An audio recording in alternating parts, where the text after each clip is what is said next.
Right, so Bristol. Roger's in Bristol. Hello, Roger. Oh, good morning, hello. Yes. I don't know whether you'll agree with me with this one or not, but I'll put forward... It doesn't sound like it already. Well, I'm preempting a disagreement here. But I'll put forward, how many people actually believe that 2 weapons of mass destruction, nuclear weapons, were dropped on Hiroshima and Nagasaki just to end the war? Just to end the war? Yeah, just to end the Japanese...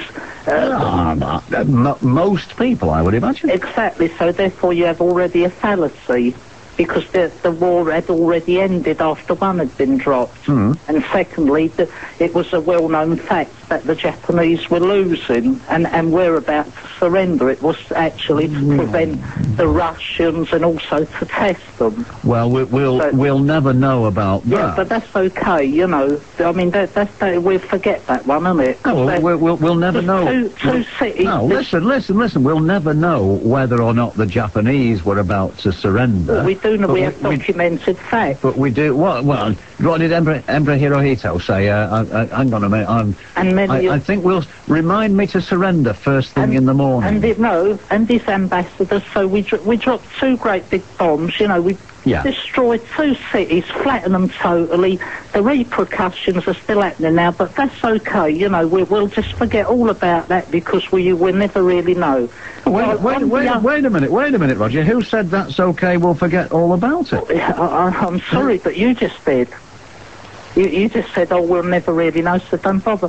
No, I didn't say don't bother. I didn't say don't bother. No, I said we will never really know. What we do know is it is generally held that the dropping of the atom bomb on Nagasaki was... a Pavlovian response. The kind of Pavlovian, you know, let's accept it, forget it, you know, 2 cities, millions of people wiped out, children, women, old people, hospitals, everything flattened. But that's okay, you know. It's not. No, we don't know. Certainly, no one in this room believes that it is okay, and we should forget all about it. And I didn't say anything about it being okay. Why are we not pursuing in the same way as we're pursuing supposed Nazi war criminals?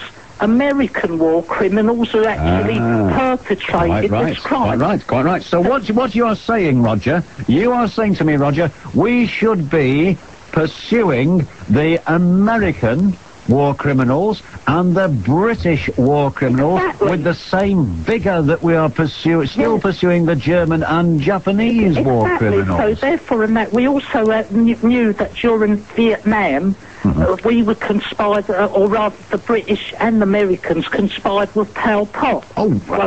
Indeed. Yeah, exactly. So therefore, or are you in fact saying, Roger, that because we are not pursuing the American... I mean, remember the Americans were quite happy to forgive the Japanese, the Japanese who carried out experiments on prisoners and no, they were not quite happy. Many of them were sort of actually executed, and many were sentenced to death. No, listen to what I said. Listen to what I said. The Americans were happy to forgive the Japanese camp staff who carried out medical experiments on native populations. I don't think so. Listen, well, perhaps if you let me tell you, then you may come to think so.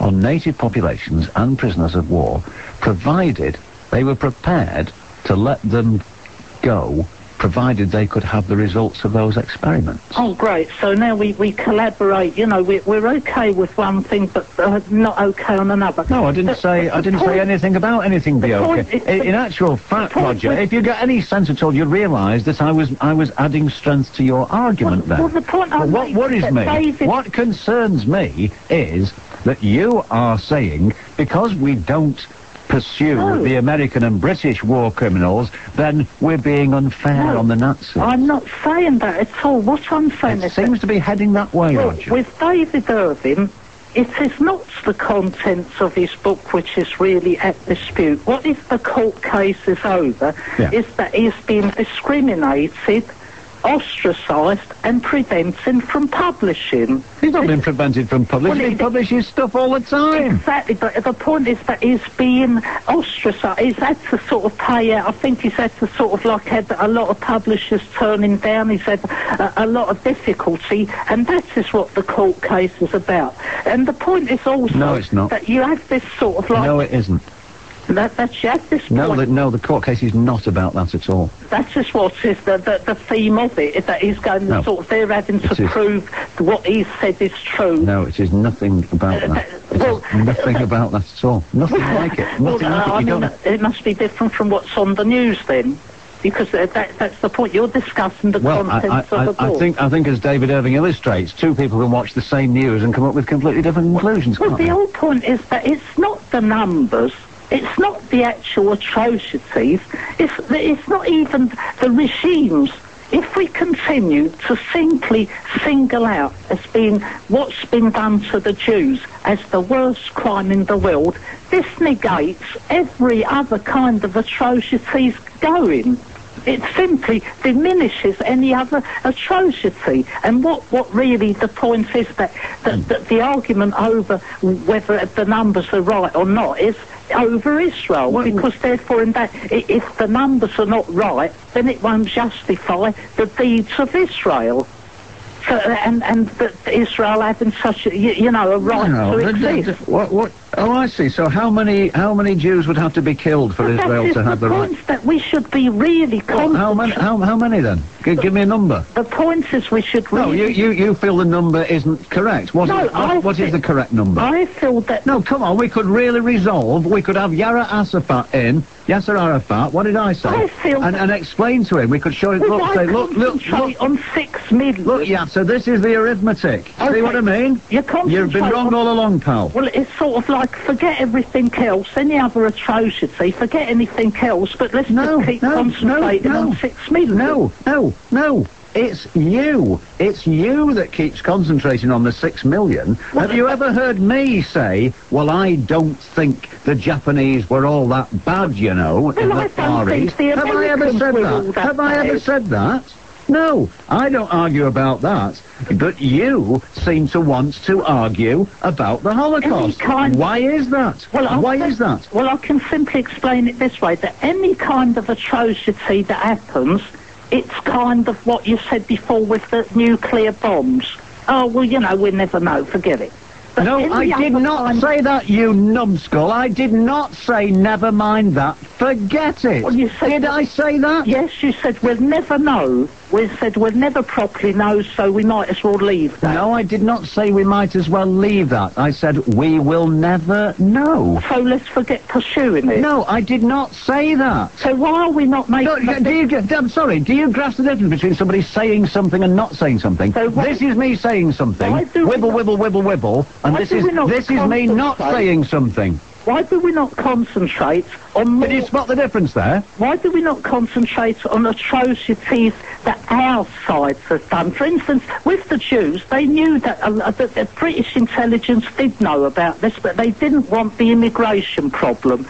The point with either is that if policies go over into sort of other parts of Europe, then you'll have a big immigration problem because it'll be offloaded on the rest of Europe. In other words, Austria doesn't want immigrants, then the quota goes up to our sort of side. Right. Which immigrants is Austria worried about? What's the problem with Mr. Haider? Who actually, I don't know if you heard me mention this before. Don't you think he looks, from a certain angle, he looks like Lee Evans? Have you noticed that? When he puts his head up, holds his head backwards slightly. We're having totally a distortion. We're supposed to be the age of knowledge, the age of information, and we get a complete distortion. What's being distorted? Why hasn't it been simply said that it's not his policies, it's not what's been previously said, but it's simply because if his quota of immigrants don't come in there, they're going to come in here. And we're going to, and if another European country takes up the same stance, then the quotas go up for other European countries. In the same way as that we never accepted the Jewish immigrants when they knew that they was being persecuted. It's a well-known fact. It's not very much made knowledgeable to many people, but it was known that there was a lot of persecution going on, and we wouldn't take them in this country because of our immigration. You know, we didn't want to have sort of the bother of it. We turned a lot back. Indeed, and presumably you find that as unpleasant as any right-thinking person, Roger, yeah? I do. I definitely do, but I don't like the idea that we just simply concentrate on one atrocity and forget every other atrocity. No, you see, that's the thing. That's the thing, Roger.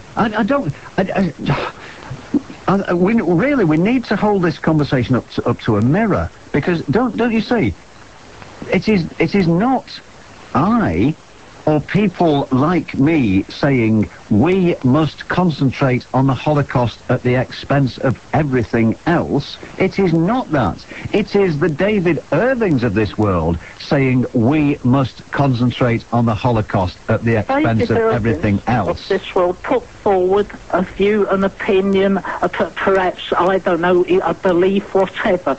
Then isn't it rather up to but he chooses of the opposing side, of the opposing beliefs, to actually give forward the information and knowledge that they know. But he chooses the ground to fight on. He chooses. He has not gone round saying, I disagree about the number of people killed at the Battle of Jutland, has he? He's not gone round saying, I most firmly disagree with the estimates of the number of people who died in the Spanish influenza epidemic in 1919, has he? No, there's only one thing that he wants to call into question, and there are a lot of people like him, and I'm afraid I speak to them on quite a regular basis. But even if he calls the numbers into question, the whole point of this is that even if it was 1 million, not 6 million, not 10 million, even if it's still an atrocities, that what I find very wrong is that it seems to be the one atrocity in the world that's only remembered, while all the others are dismissed with a little pinch of salt and a little propaganda. Well, because I'll tell you why that is, and I have some sympathy with your point of view there, is because, of course, as you know, the victors write the history. And therefore, we are less inclined to condemn ourselves than we are to condemn those who are defeated. You'll be aware that there are people who feel that the bombing of Dresden was a war crime. People who feel that there should have been no statue to Bomber Harris erected a few years ago, and all that sort of thing. Yeah, but while I watched a programme, a documentary with the guy, one of the ones who dropped one of the nuclear bombs, and said, I'll do it again. Sort of like, you know... Yeah, well, he's round the bend, isn't he? He's an atrocious war criminal. Yeah, well, he's up the wall. He's up the wall. Yeah. So what? So the fact that he's done that, does that mean that something else doesn't matter? So it's sort of like he had an old Nazi come on and go, you know, I'll do it all again. There'd be a giant outcry. Well, there should be, Roger, and I hope that you and I would be united in our condemnation of both individuals. Can I count on your support at the forthcoming election? 100%. Oh, well, I shall move forward in the world, strengthened in my convictions and fortified by the potential support of Roger in Bristol.